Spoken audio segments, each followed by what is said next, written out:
بسم اللہ الرحمن الرحیم نحمده ونصلی ونسلم علی رسوله الکریم اما بعد۔ سورہ انعام کے بعد اگلی سورت سورہ اعراف ہے۔ یہ مکی سورت ہے جس کی 206 آیات اور 24 رکوع ہیں۔ اس سورت کو اعراف کہنے کی وجہ یہ ہے کہ اس میں اصحاب اعراف کا تذکرہ ہے۔ اصحاب اعراف وہ لوگ ہیں کہ جو جنت اور جہنم کے درمیان کے طبقے میں ہوں گے۔ مفسرین کی ان کے بارے میں مختلف آراء ہیں کہ یہ کون لوگ ہوں گے۔ بعض حضرات نے یہ فرمایا کہ جن کی نیکیاں اور برائیاں بالکل برابر برابر ہو گئی، یہ وہ لوگ ہوں گے۔ بعض حضرات نے کہا کہ یہ وہ لوگ ہوں گے جو مشرکین اور کافروں کے جو بچے تھے نابالغ وہ ہوں گے۔ بعض حضرات نے یہ فرمایا کہ جن تک دین کی اور اسلام کی صحیح انداز سے دعوت نہیں پہنچی، اس وجہ سے وہ عملاً مسلمان نہیں ہوئے، ویسے وہ سلیم الفطرت لوگ تھے، اگر ان تک دین کی دعوت صحیح انداز سے پہنچ جاتی تو وہ مسلمان ہو جاتے، یہ لوگ یہاں ہوں گے۔ بہرحال اعراف ایک مقام ہے جو مستقل نہیں ہے بلکہ عارضی ہوگا، کچھ عرصہ یہاں یہ لوگ رہیں گے، اس کے بعد یہ جنت میں داخل ہو جائیں گے۔ اس سورہ مبارکہ کا مرکزی مضمون توحید، آخرت اور رسالت ہے۔ انبیاء علیہ السلام کے بہت سارے واقعات اس میں بیان ہوئے ہیں، ضمن میں کچھ مسائل بھی بیان ہوئے ہیں۔ ایک پہلا واقعہ جو اس میں بیان ہوا ہے وہ آدم علیہ السلام کا واقعہ ہے، جو واقعہ بہت مشہور ہے کہ اللہ رب العزت نے فرشتوں سے ذکر کیا کہ میں دنیا میں ایک اپنا خلیفہ بنانا چاہتا ہوں، تو انہوں نے اس پر اعتراض کیا، اشکال کیا، اعتراض نہیں بلکہ اشکال کیا۔ اللہ رب العزت نے ان کو سمجھایا، پھر بالآخر نوبت اس تک پہنچی کہ اللہ نے فرشتوں کو حکم دیا کہ آدم کو سجدہ کرو۔ سب نے سجدہ کر لیا مگر شیطان نے سجدہ نہیں کیا، اور اس کی جو تکبر ہے، انا خیر منہ، اس نے کہا کہ میں سینئر ہوں، میں اس کو سجدہ نہیں کروں گا، وہ اس کو مروا گیا۔ قیامت تک کے لیے وہ ملعون اور مردود ہو گیا۔ پھر وہ اسی دشمنی میں آدم علیہ السلام کے پیچھے پڑا، حتیٰ کہ ان کو بہکا کر پھسلا کر جنت سے نکلوا دیا۔ شیطان تو ہمیشہ مردود رہا، لیکن آدم علیہ السلام نے اس خطا پر اللہ کے حضور گڑ گڑا کر دعا مانگی، ربنا ظلمنا انفسنا وان لم تغفر لنا، اے اللہ ہمیں معاف فرما دے، ہم سے ہماری جانوں پر ظلم ہو گیا۔ یہ گناہ نہیں تھا بلکہ ایک خطا اجتہادی تھی جو آدم علیہ السلام سے ہوئی، کیونکہ انبیاء علیہ السلام گناہوں سے معصوم ہوتے ہیں، ان سے گناہ نہیں ہوتا، اور آدم علیہ السلام پہلے انسان بھی ہیں اور پہلے اللہ کے نبی بھی ہیں۔ اس کے بعد آگے اللہ رب العزت نے حکم دیا، یا بنی آدم خذوا زینتکم عند کل مسجد، اے آدم کی اولاد، ہر مسجد یعنی نماز کے وقت میں، عبادت کے وقت میں اپنی زینت اختیار کرو۔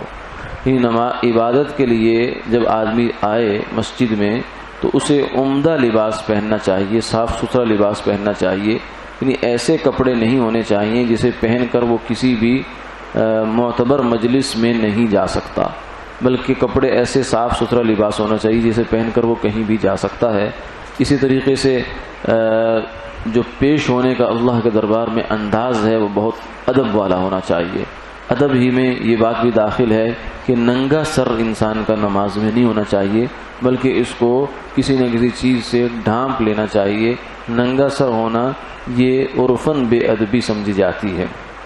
آگے فرمایا، قل من حرم زینت اللہ التی اخرج لعبادی، اللہ رب العزت نے انسانوں کے لیے دنیا میں بہت سی زینت کی چیزیں پیدا فرمائی ہیں، فرمایا کہ یہ اس لیے پیدا کی ہیں کہ تم انہیں استعمال کرو، لیکن اس زینت کو استعمال کرتے ہوئے آدمی کو آخرت کو نہیں بھولنا چاہیے۔ اس زینت میں اتنا انہماک نہیں ہو جانا چاہیے، دنیا میں اتنا انہماک نہ ہو، یہی دن ہے تجھے رہوں سب سے اعلیٰ، ہو زینت نرالی ہو فیشن نرالا، کیا یوں ہی جیا کرتا ہے مرنے والا، تجھے حسن ظاہر نے دھوکے میں ڈالا۔ یہ جو ظاہر ہے دنیا کا، اس کو بس اتنا ہی استعمال کیا جائے جس سے گزارا ہو جائے اور اللہ کی نعمتوں کی قدردانی کا احساس بھی ہو جائے، لیکن اس سے جی نہیں لگانا۔ جی لگانے کی جگہ آخرت ہے۔ دنیا تو بنانے والے نے بنا کر اس کو رحمت کی نظر سے دیکھا ہی نہیں ہے، اس لیے فرمایا کہ اگر دنیا کی حیثیت اللہ کے ہاں کچھ بھی ہوتی، اتنی ہوتی جتنی مچھر کے پر کی ہے، تو کافر کو ایک گھونٹ بھی پانی کا نہ ملتا، حالانکہ دنیا تو کافر کو زیادہ ملتی ہے۔ اس کے بعد آگے کئی انبیاء علیہ السلام کے واقعات کا ذکر ہے۔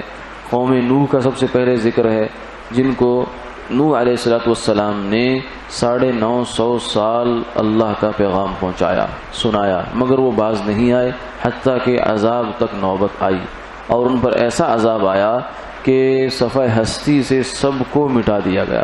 صرف وہ لوگ بچے جو نوح علیہ السلام کی کشتی میں تھے، 80 یا 82 افراد تھے۔ ان سے پھر آگے نسل دوبارہ چلی، بلکہ ان میں سے بھی صرف نوح علیہ السلام کے بیٹوں سے چلی۔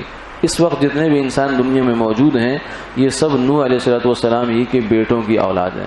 اسی لیے نوح علیہ السلام کو آدم ثانی بھی کہا جاتا ہے، کہ جیسے آدم علیہ السلام سے انسانیت کا سلسلہ چلا، ایسے ہی دوبارہ نوح علیہ السلام سے دوبارہ انسانیت کا سلسلہ اللہ نے جاری فرمایا۔ پھر قوم عاد ہے۔ قوم عاد وہ قوم تھی کہ جو طاقت میں بہت زبردست تھی، اتنی قوت اللہ نے ان کو عطا فرمائی تھی کہ بڑا تناور درخت کو پکڑ کر ہاتھ سے جھنجھوڑ کے باہر پھینک دیا کرتے تھے۔ یعنی جتنی آج کل ہمارے ہاں کسی کرین میں، متوسط درجے کی کرین میں طاقت ہوتی ہے، اتنی طاقت ان کے عام افراد کے ہاتھوں میں تھی، اور اسی گھمنڈ میں کہہ بیٹھے من اشد منا قوہ، کہ ہم سے زیادہ طاقت کس کے میں ہے، ہم سپر پاور ہیں۔ فرمایا کہ اولم یروا ان اللہ الذی خلقهم هو اشد منهم قوہ، یہ بے وقوف اس بات کو نہیں سمجھتے کہ یہ طاقت تمہیں کس نے دی ہے، ماں کے پیٹ سے لے کر نکلے تھے؟ نہیں، اللہ نے دی ہے، اور جس اللہ نے تمہیں یہ طاقت دی ہے اس کی طاقت بہت زیادہ ہے، لیکن یہ بھول گئے اور وقت کے نبی کی نافرمانی کی۔ اللہ نے پٹخ کر ان کو عذاب مارا، ہوا کا عذاب ان پر آیا، جس سے ان کے تناور درختوں کی طرح، جیسے کھجوریں کسی نے کاٹ کر میدان میں پھینکی ہوں، ایسے ان کے جسم جو ہے وہ پڑے ہوئے تھے۔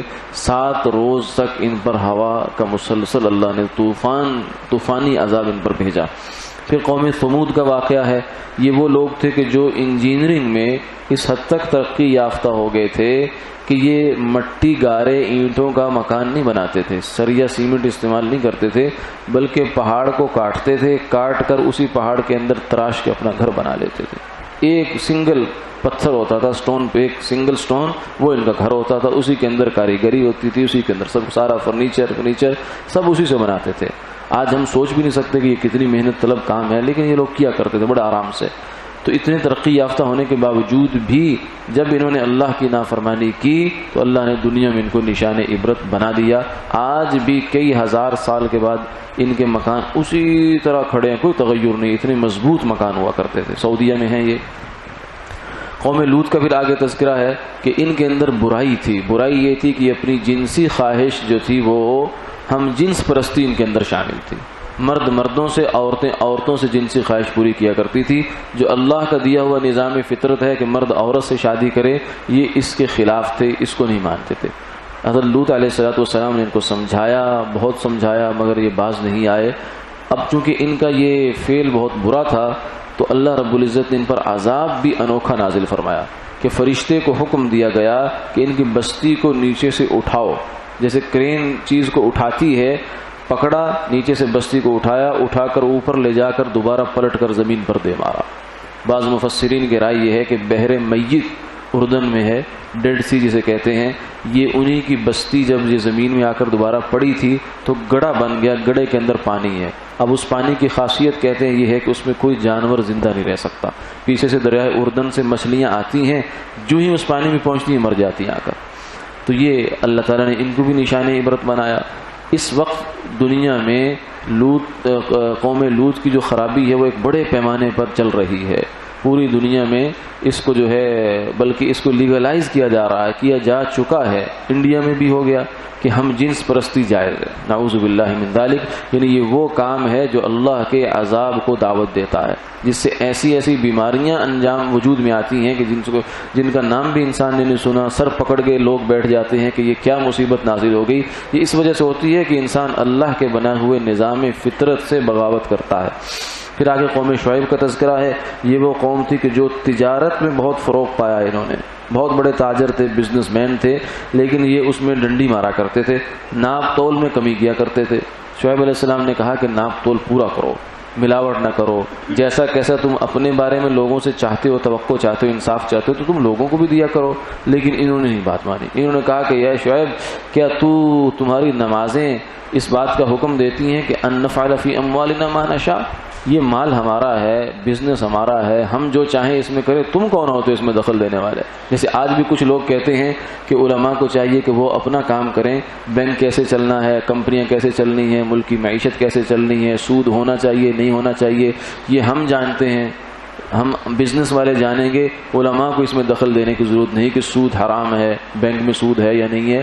اسی قسم کا جواب قوم شعیب نے بھی اپنے نبی کو دیا۔ پھر اللہ تعالیٰ نے ان پر بھی جو ہے انگاروں کا عذاب برسایا، اوپر سے آسمان سے پتھر اور انگارے ان پر برسے اور ان کو بھی نشان عبرت بنا دیا۔ آگے موسیٰ علیہ السلام کا واقعہ ہے جو کئی پاروں میں اس کا تذکرہ ہے، انشاءاللہ پھر کبھی اس کی تفصیل ہوگی۔ البتہ ایک واقعہ اس میں یہ ہے کہ موسیٰ علیہ السلام کی قوم نے موسیٰ علیہ السلام سے یہ مطالبہ کیا کہ ہمیں اللہ کو دکھائیں، حالانکہ اصل ایمان بالغیب ہے۔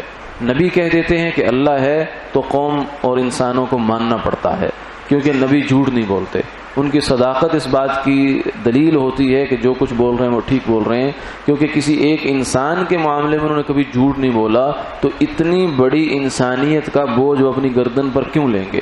اس لیے سیدھی سی بات ہے کہ جب نبی نے کہہ دیا کہ اللہ ہے تو قوم مانتی ہے کہ اللہ ہے۔ لیکن یہ اس قوم نے الٹی چال چلی، انہوں نے کہا کہ ہمیں اللہ دکھا دیجئے۔ تو موسیٰ علیہ السلام نے فرمایا کہ یہ بات الٹی ہے، اس کو نہ پوچھو۔ لیکن بنی اسرائیل تھے، ان کی عقل ہی الٹی چلتی تھی، وہ لے گئے۔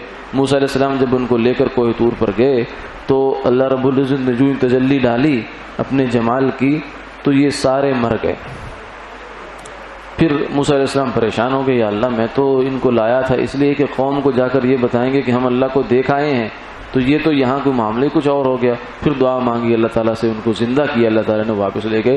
تو مقصد یہ ہے کہ دنیا میں ان آنکھوں سے اللہ کا دیدار ہم نہیں کر سکتے، ہاں جنت میں جا کے اللہ دیدار کروائیں گے اپنا، اور اس وقت اتنی صلاحیت بخشیں گے کہ ہم اللہ کا دیدار کر سکیں گے۔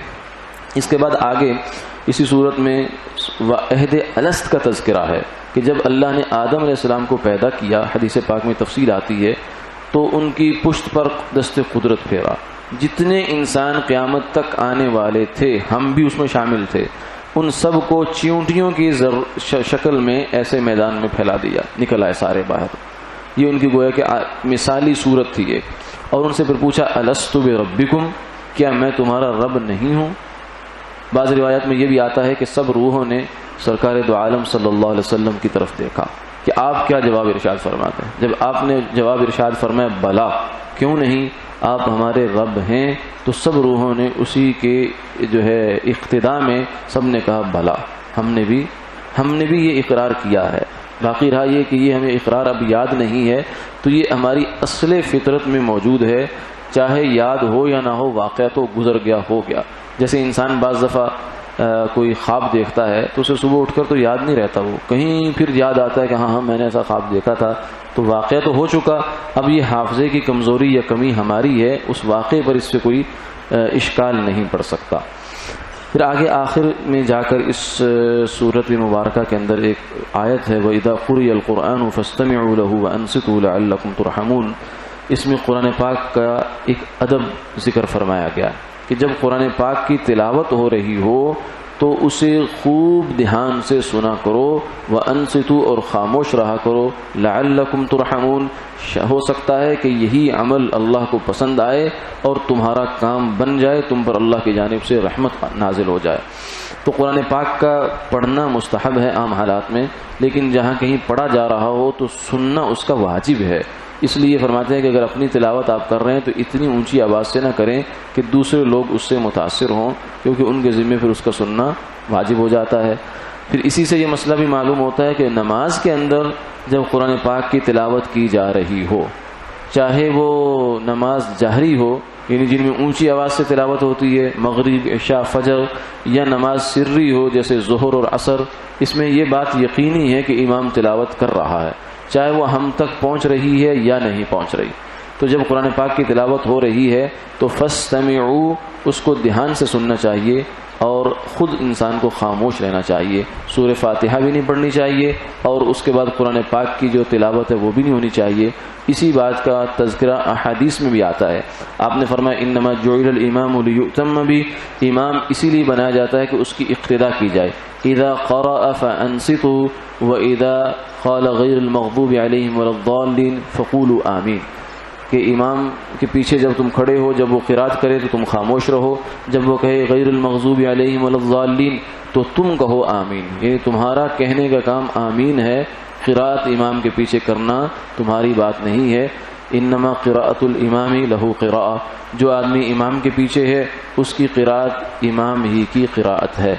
بعض احادیثوں میں یہ آتا ہے کہ سورہ فاتحہ کے بغیر نماز نہیں ہوتی، تو اس کا مطلب یہ ہے کہ امام اور وہ آدمی جو اپنی نماز پڑھ رہا ہے اس کی نماز اگر وہ سورہ فاتحہ نہیں پڑھیں گے، امام نہیں پڑھے گا تو بھی نماز نہیں، کسی کی بھی نہیں ہوگی۔ اگر وہ اکیلے آپ نماز پڑھ رہے ہیں تو بھی کسی کی نماز نہیں ہوگی اگر اپنی نماز میں سورہ فاتحہ نہیں پڑھی۔ جو آدمی امام کے پیچھے ہے اس کے لیے امام ہی کی قراءت ہے، گویا کہ اس نے قراءت کر لی۔ اس کی مثال آپ یوں سمجھ سکتے ہیں کہ جیسے کوئی انسان وفد بنا کر کہیں جاتا ہے کسی جگہ، تو ظاہر ہے کہ 10 لوگ اگر گئے ہیں تو 10 کے 10 بات نہیں کرتے، کسی ایک کو اپنا نمائندہ بناتے ہیں، وہ بات کرتا ہے تو وہ بات سب کی بات سمجھی جاتی ہے، اس کی قول و قرار سب کی طرف سے سمجھا جاتا ہے۔ تو امام کی قراءت، امام کی فاتحہ، امام کا قرآن پاک پڑھنا، یہ سب مقتدیوں کی جانب سے ہو جاتا ہے، امام کے پیچھے قراءت کرنے کی ضرورت نہیں ہے۔ وآخر دعوانا الحمد للہ رب العالمین۔